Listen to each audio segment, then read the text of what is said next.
రాప్తాడు మండలం పుల్లలరేవు గ్రామస్తులు అనంతపురంలోని కలెక్టర్ కార్యాలయం గేటు ముందర ఇక్కడ చూస్తున్నాం మనం. దాదాపు చాలామంది వచ్చారు, ఊరే కదిలి వచ్చింది. అసలు వీళ్ళు ప్లకార్డులు పట్టుకున్నారు, ఇక్కడ పోలీసులు ఉన్నారు, కరెంటు పోల్లు ఎక్కినారు. అసలు వీరి సమస్య ఏంది, ఎందుకు ఇంతమంది వచ్చారు కలెక్టరేట్కు? మామూలుగా గ్రీవెన్స్లో ఒకరో ఇద్దరు వచ్చి కలెక్టర్కు ఫిర్యాదులు చేస్తుంటారు ప్రజా సమస్యల ఫిర్యాదు వేదికలో. కానీ ఇంతమంది ఊర్లో వాళ్ళు ఎందుకు వచ్చినారు ఏంటి అనేది వీళ్ళని అడిగి ఈ ప్లకార్డులు ఎందుకు పట్టుకున్నారు, అసలు ఏం జరిగింది, ఏంటి వీళ్ళకి జరిగిన అన్యాయం ఏంటి అనేది ఒకసారి అడిగి తెలుసుకుందాం. ముందుగా పెద్ద ఆవిడ ఉంది. నీ పేరు? ఏం పేరు? నాగల సంస. ఏమి ఇక్కడ వచ్చినావు? కరెంటు అన్ని పీకేసినారు, పైపులు వాళ్ళు కొట్టినారు సార్, మోటార్లు కాల్చినారు. బతుకుదని సార్, మాకు పట్టాకు ఇచ్చినా మాకు పట్టాలు కావాలని పెక్కుంటున్నారు సార్ వాళ్ళు. అంటే అదేమన్నా గవర్నమెంట్ భూమా? గవర్నమెంట్ భూమి మాకు పట్టాకి ఇచ్చినారు సార్. 20 ఏళ్ళ నుంచి ఉన్నారు మీరు దాంట్లో? 50 ఏళ్ళు అయింది ఉండబట్టి. 50 ఏళ్ళు అయింది. 50 ఏళ్ళు 25 ఏళ్ళు పట్టాకి ఇచ్చినారు. వాళ్ళు మళ్ళీ పీక్కుంటారు, మబ్బుల పుట్టి వచ్చి అన్ని బగులు కొట్టుకుంటా కొడవలు తీసుకొని తిప్పులాడి కొట్టుకుంటూ వస్తాండారు సార్ మమ్మల్ని. సాయిను, అక్కలప్ప, విజయ్, అశోక్, చెన్నారెడ్డి, కిషోరు, దాము వీళ్ళంతా కొట్టుకుంటూ వస్తున్నారు.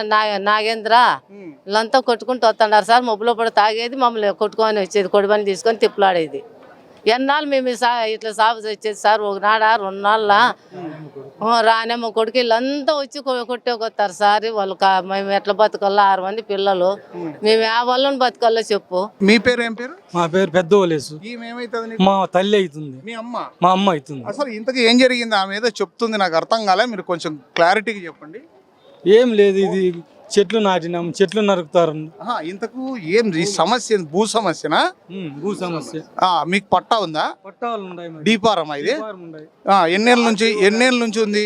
25 ఏళ్ళు అయింది. 25. దాంట్లో ఏమున్నాయి? 25 ఏళ్ళు. దీంట్లో ఏమున్నాయి? దీంట్లో నేరేడు చెట్లు, చింత చెట్లు, అల్లునేరేడు చెట్లు, జామ చెట్లు. ఎన్ని చెట్లు అంటే 15 చెట్లు, టెంకాయ చెట్లు. ఇంతకీ ఈ వివాదం ఎందుకు వచ్చింది, అసలు ఏం జరిగింది? వాళ్ళు బతుకుతుంటే ఓర్సలేక సాయినాథ్ బాబు. ఆయన మీరే పార్టీ? మేము వైఎస్ఆర్ పార్టీ. ఆయన తెలుగుదేశము. అంటే మీరు వైఎస్ఆర్సీపీ పార్టీ వాళ్ళని చెప్పేసి ఇబ్బంది పెడుతున్నారు అనుకోవచ్చు. అదే ఇబ్బంది పెట్టేది సార్ మాకు. ఎన్ని ఎకరాలు ఇది? 12 ఎకరాలు సార్. 12 ఎకరాలు అంటే నీ ఒకని పేరుతో ఉందా పట్టా ఇది? నా పేరుతో 2 ముక్కాలు ఉంది సార్. 286 సెంట్లు ఉంది సార్. మిగతా ఇంకెవరెవరు పేరుతో ఉంది? 490 మా అమ్మ పేరుతో ఉంది సార్. మా తమ్ముని పేరుతో 490 ఉంది సార్. తమ్ముడు ఎవరు? వసంత్ సార్. ఆరోగ్యం బాగాలేక ఆయన భార్య వచ్చింది. అవును సార్. మీ ఆయన పేరుతో ఎన్ని ఎకరాలు ఉందమ్మా? 490 ఎకరాలు. అంటే ఒకరి పేరుతో అయితే లేదు ఇది. మీరు మీకు ఎంతమంది పిల్లలు? 2 కొడుకులు సార్. మీకు 490 ఉంది. అవును సార్. అంటే ఇద్దరికి దగ్గర 240 సెంట్లు అట్లా 245 సెంట్లు వస్తుంది ఒక్కొక్కరికి. మీ పేరుతో ఎంత ఉంది? మా 286 సెంట్లు. 2 ఎకరాల 86 సెంట్లు. 3 కొడుకులు సార్. 2 కొడుకులు, ఒక బిడ్డ. మరి మీకేమొస్తుంది? మీ అందరూ డివైడ్ అయితే మీకేమొస్తుంది? దౌర్జన్యం అయిపోయింది. దౌర్జన్యం. ఇప్పుడు పంచాయతీ ఎలక్షన్లకి ఊరు ఇడసాలంట సార్. వాళ్ళు ఓట్లు వేసుకొని గెలుచుకొని రెగ్గింగ్ చేసుకుంటారంట. అందుకు తిప్పులాడుతున్నారు సార్. దానికి పొలానికి దానికి ఏంటి సంబంధం? ఇప్పుడు అన్ని పీకేసుకో ఓట్లు ఉండొచ్చు, రాజకీయ పార్టీలు ఉండొచ్చు, గొడవలు ఉండొచ్చు, ఇవన్నీ ఉండొచ్చు. కానీ ఏమ్మా ఇండ్లకి స్థలాలు పట్టాలి వెళ్ళని సార్. మీద మా భూములు ఊర్లో ఉందా? మెయిన్ లో ఊరు బయట ఉంది సార్. అది పట్టాలకి ఇవ్వాలని మా ప్లేస్ పీక్కొని వాళ్ళకి వెళ్ళని సార్.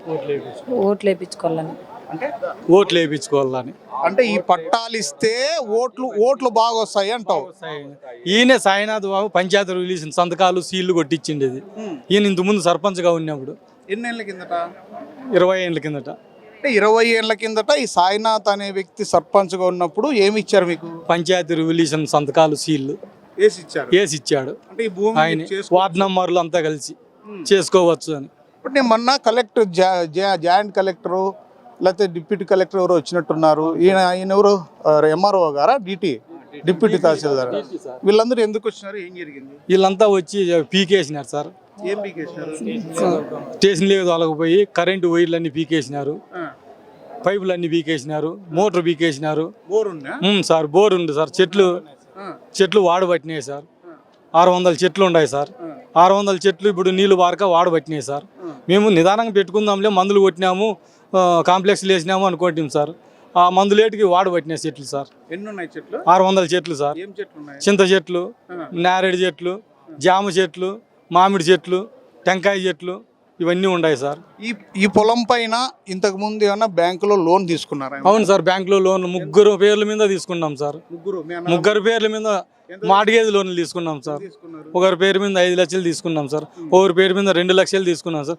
ఒకరి పేరు మీద 1,50,000 తీసుకున్నాము. మళ్ళీ పంట నష్ట పరిహారము ఏమన్నా వచ్చిందా మీకు? పత్తి వేసింటాం సార్. పత్తికి వచ్చింది సార్. పత్తికి కూడా 30,000 వచ్చింది సార్. వచ్చింది సార్. మరి ప్రభుత్వ పథకాలన్నీ వస్తున్నాయి, బ్యాంకులో మార్టిగేజ్ లోన్ ఉంది.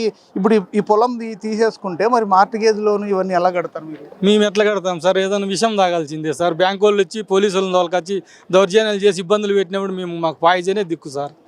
దీనిపైన బ్యాంకు వాళ్ళని సంప్రదించారా? ఇట్లా జరుగుతుంది సార్, మార్టిగేజ్ లోన్ ఉంది అని తెలియదు సార్. వాళ్ళు నోటీసులు పంపిస్తున్నారు, ఫోన్లు చేసి అడుగుతున్నారు సార్. అప్పులు ఎప్పుడు కడతారు వీళ్ళు చూస్తే ఎట్లా చేస్తున్నారు సార్. మీ పేరేమి? నా పేరు రామాంజనేయులు సార్. మాకి ఓబ్లేసు వసంతు బంధువులు అవుతారు. వీరికి ఆ భూమి వచ్చేసి గత 40-50 సంవత్సరాల నుంచి వీళ్ళు సాగు చేసుకుంటున్నారు. అయితే 2002లో పంచాయతీ తీర్మానం ద్వారా, అది యాక్చువల్ గాజుబండ్ అనేవాళ్ళు, పంచాయతీ తీర్మానం ద్వారా అసైన్డ్ పట్టా ఇచ్చేసి వీళ్ళకి అసైన్ చేశారు 3 పేర్ల మీద. ఆ రోజు నుంచి వీరు దాదాపు 2010-12లో ఏం చేసినారు, చెట్లు పెట్టుకున్నారు బ్రతుకుందామని. చెట్లు పెట్టుకున్న తర్వాత 2024 వరకు ఏమి ఇబ్బందులు లేకుండా సాగిపోయింది. 2024లో ఎప్పుడైతే ప్రభుత్వం మారుతానే కేవలం అదే వీరు వైఎస్ఆర్సీపీకి మద్దతు ఇస్తారు అనే ఒకే ఒక కారణంతో ఆన్లైన్లో తొలగించడం జరిగింది.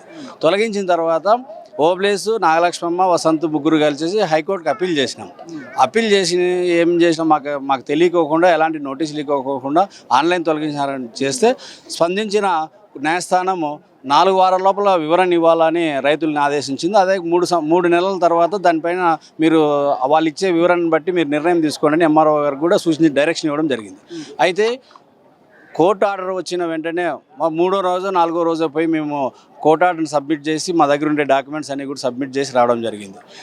వారు సరే మేము పైకి రాస్తామని చెప్పేసి ఏమీ రాయకోకుండా 3 నెలలు టైం అయిపోతానే మొన్న 4 రోజుల క్రితం ఎలాంటి నోటీసులు ఇవ్వకోకుండా, ఎలాంటి ఉత్తర్వులు ఇవ్వకోకుండా, కనీసం రైతులకు సమాచారం కూడా ఇవ్వకోకుండా, మాకు ఆర్డీఓ గారు ఉత్తర్వు ఉందని కేవలం నోటి మాట చెప్తున్నారు. ఆర్డీఓ గారు ఉత్తర్వు కానీ, జాయింట్ కలెక్టర్ గారు ఉత్తర్వు కానీ ఉంటే మాకు ఇంతవరకు కూడా చూపించడంలే, లేదా మాకు నోటీసు ఇవ్వకోకుండా డైరెక్ట్ భూమిలోకి వచ్చేసి మోటార్స్, అదేవిధంగా 5 పైపులు, వైర్లు ఇవన్నీ కూడా తీసుకొని పోయినారు.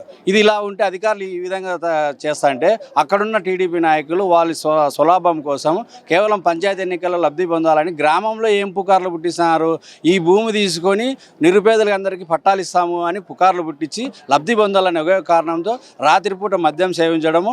వాళ్ళు ఎవరైనా ఇళ్ళలో ఉంటే వీళ్ళు తోట దగ్గర ఎవరు ఉంటారు, 1-2 ఉంటారు రైతులు. వారు ఒకేసారి 10 మంది 15 మంది కొడవేన్లు కత్తులు తీసుకొని రావడం, వీళ్ళపైన దాడి చేయడం, వీళ్ళని తిప్పులాడించడం ఇది జరుగుతుంది. ఇప్పటికీ 2024 నుంచి ఇప్పటికే దాదాపు 4 సార్లు ఒక్కొక్కసారి కొట్టేసినప్పుడల్లా 50 చెట్లు 100 చెట్లు ఇట్లా కొట్టేసుకుంటూ పోయినారు. దీనిపైన ఎఫ్ఐఆర్ కూడా అయింది సార్. ఇంత చేసినా కూడా పోలీసులు ఏదో బెయిలబుల్ సెక్షన్ పెట్టేసి వాళ్ళకి ఏం భయం లేకోకుండా చేయడం వల్ల వాళ్ళు బరి తెగించి రోజు రోజుకి వీళ్ళ దౌర్జన్యాలు పెచ్చిమీరుతున్నాయి. మరి మొన్న మోటార్లన్నీ కాల్చి పారేసినారు. సరేలే ఇది జరుగుతుంది, మనం కోర్టు ద్వారా తెలుసుకుందామంటే అధికారులను ఇట్లా అడ్డం పెట్టేసి వాళ్ళ అధికారం ఉపయోగించి అధికారుల ద్వారా ఆన్లైన్ తీసేయించి ఒకేసారి ఇవన్నీ చేయడం జరిగింది. దీంతో మాకు ఎక్కడా శరణ్యం లేక ఏదో కలెక్టర్ గారినైనా వేడుకుందాం, ఆయనకు మా సమస్యలు చెప్పుకుందాం, మీడియా ద్వారా మా సమస్యలను విన్నవించుకుందామని ఈరోజు కలెక్టర్ ఆఫీస్కి రావడం జరిగింది. ఇది జరిగిన విషయం. ఇది కేవలం అంటే రాజకీయ కక్ష సాధింపే అనుకోవచ్చా? ఇది కేవలం రాజకీయ కక్ష సాధింపే సార్. ఎందుకంటే ఆయన సాయినాథ్ నాయుడు అనే వ్యక్తి ఆయన సర్పంచ్గా ఉన్నప్పుడే ఒక తీర్మానం ఇచ్చినారు, ఇది అసైన్డ్ ల్యాండ్గా పొరంబోకు ల్యాండ్ కింద ఉండేది అసైన్డ్ ల్యాండ్గా మార్చి వీళ్ళు సాగు చేసుకోవచ్చు అని ఆయనే స్వయాన తీర్మానం ఇచ్చి ఇప్పుడు ఈయన వైఎస్ఆర్సీపీకి మద్దతు ఇస్తున్నారనే ఒకే ఒక కారణంతో వీళ్ళని రాజకీయంగా ఆయన లబ్ధి మరోసారి ఏదైనా సర్పంచ్ ఇంకొక ఏదో ప్రజాప్రతినిధి కావడానికి గ్రామంలో ప్రజలను మభ్యపెడితే మాకు ఉపయోగం ఉంటుంది అని గ్రామంలో పుకార్లు పుట్టించి వీళ్ళ భూములు దౌర్జన్యంగా లాక్కోవడానికి ప్రయత్నం చేస్తున్నారు. ఇది సార్ జరుగుతుండేది. చూసాం కదా, రాప్తాడు మండలం పుల్లలరేవు గ్రామస్తులు చెప్తున్నది ఏంటంటే అప్పట్లో పంచాయతీ తీర్మానం కూడా చేశారంట. అవి కూడా మనకు చూపిస్తున్నారు. మొత్తం గ్రామస్తులందరూ కూడా మూకుమ్మడిగా చాలామంది వచ్చారు. ఇది కేవలం రాజకీయ కక్ష సాధింపు మాత్రమే. కేవలం ఈ లోకల్ బాడీ ఎలక్షన్స్లో లబ్ధి పొందడానికి ఇలా చేస్తున్నారు. పోలీసులను అడ్డం పెట్టుకొని మాకు ఇక్కడ చూపిస్తున్నారు. 1B ఉంది, డి ఫారం పట్టా ఉంది, బ్యాంకు లోన్లు ఉన్నాయి, 10 సంవత్సరాల నుంచి చెట్లు ఉన్నాయి. అంటే చింత చెట్లు కావచ్చు, మామిడి, నేరేడు, ఇవన్నీ ఉసిరి చెట్లు కూడా ఉన్నాయంట. వాస్తవంగా చిన్న చెట్లు కొడితేనే ఫారెస్ట్ వాళ్ళు కంప్లైంట్ చేస్తుంటారు. మనం ఎన్నో సమస్యలు చూసాం. కానీ అన్ని చెట్లు కొడుతుంటే బోర్లు లాగేసుకొని కరెంటు మీటర్లు, తర్వాత ట్రాన్స్ఫార్మర్కు ఉన్న కేబుల్ వైర్లు కూడా కట్ చేసి ఎంఆర్ఓ ఆఫీస్లో తీసుకున్నారు. కానీ ఇవన్నీ చేయొచ్చు, ఎప్పుడు నోటీస్ ఇవ్వాలి. కానీ ఎటువంటి నోటీసు లేకుండా వీళ్ళకి ముందస్తుగా జస్ట్ మాట వరుసకు మాత్రమే చెప్పి దౌర్జన్యంగా ఇలా చేయడం ఎంత మాత్రం కరెక్టు?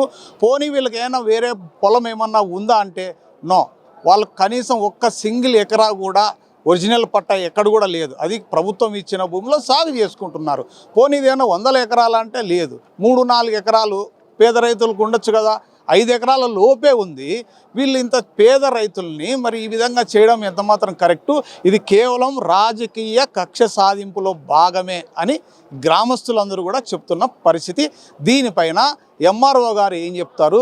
అలాగే లోకల్ తెలుగుదేశం పార్టీ నాయకులు సాయినాథ, అక్కులప్ప వీళ్ళందరూ ఉన్నారంట. వాళ్ళని కూడా అడిగి తెలుసుకుందాం. ఎంఆర్ఓ గారిని అడుగుదాం, కలెక్టర్ గారిని కూడా దీనిపైన వివరణ కోరదాం. నిజంగా ఇది ప్రభుత్వ భూమి, చాలామంది ప్రభుత్వ భూమి సాగు చేసుకుంటున్నారు. వాళ్ళందరికీ ఇలా జరగలేదే. చాలా ఊర్లలో ప్రభుత్వ భూములు ఇప్పుడు కూడా సాగులో ఉన్నారు, డీ పట్టాలు ఉన్నాయి, వాళ్ళు కూడా ప్రభుత్వ పథకాలు లబ్ధి పొందుతున్నారు, అన్నీ చేస్తున్నారు.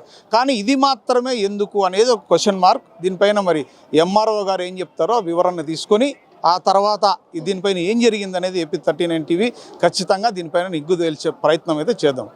కెమెరామెన్ చిరుతో BH రెడ్డి, కలెక్టర్ కార్యాలయం, అనంతపురం. సర్వే నెంబరు 103 ఎకరాలు 14 ఎకరాలు గవర్నమెంట్ పోరంబోకు అది గవర్నమెంట్ ల్యాండ్ పైకి ఎత్తున్నారు. కానీ వీళ్ళు సూలం పెద్ద ఓబులేసు పెద్ద వసంత అనేవాళ్ళు లీగల్గా ఇది ఆన్లైన్కి ఎక్కించుకున్నందువల్ల 18/8/2025 ఆర్డీఓ గారు ఉత్తర్వులు ఇచ్చినారు వీళ్ళని తొలగించమని ఆన్లైన్ నుంచి. ఆర్డీఓ ఉత్తర్వుల మేరకు జాయింట్ కలెక్టర్ గారికి ప్రతిపాదనలు పంపిస్తే జాయింట్ కలెక్టర్ గారు అనుమతి ఉత్తర్వులు మంజూరు చేసినారు గవర్నమెంట్ పోరంబోకుగా పెట్టేకి. మొత్తం 14 ఎకరాలు ఇప్పుడు గాజు బండగా గవర్నమెంట్ పోరంబోకుగా ఉంది. ఇప్పుడు ప్రభుత్వ భూమి కాబట్టి ఇది దీంట్లో ఉండే బోరు, ఈ డ్రీపీ ట్రాన్స్ఫార్మరు ఎంక్రోచ్మెంట్ కింద వస్తుంది. కాబట్టి వీళ్ళు మళ్ళీ ఈ ఇంతకుముందు ఎంఆర్ఓ ఇచ్చిన నోటీస్ పై వీళ్ళు తొలగించుకోమని చెప్పి వాలంటరీగా మీరే తీసేయమని చెప్పి 7 రోజుల టైం ఇచ్చి నోటీస్ ఇస్తే ఆ నోటీస్ పైన హైకోర్టుకు వెళ్ళినారు వీళ్ళు. హైకోర్టు 9/4/2026లో ఆర్డర్స్ ఇచ్చింది. నోటీసు పైన 4 వారాల లోపల ఎక్స్ప్లెనేషన్ ఇవ్వండి తహసీల్దార్కి. తర్వాత తహసీల్దార్ ఆ ఎక్స్ప్లెనేషన్ ఇచ్చినాక ఎంక్వైరీ చేసి మీరు ఆర్డర్స్ పాస్ చేయమన్నారు. కానీ ఎటువంటి ఎక్స్ప్లెనేషన్ మాకు రాలేదు తహసీల్దార్కి. కాబట్టి ఏప్రిల్లో ఇచ్చినారు. ఇప్పుడు మేము వీళ్ళ నుంచి ఇప్పుడు ఆన్లైన్లో ప్రభుత్వ భూమి గవర్నమెంట్ పోరంబోకుగా ఉంది.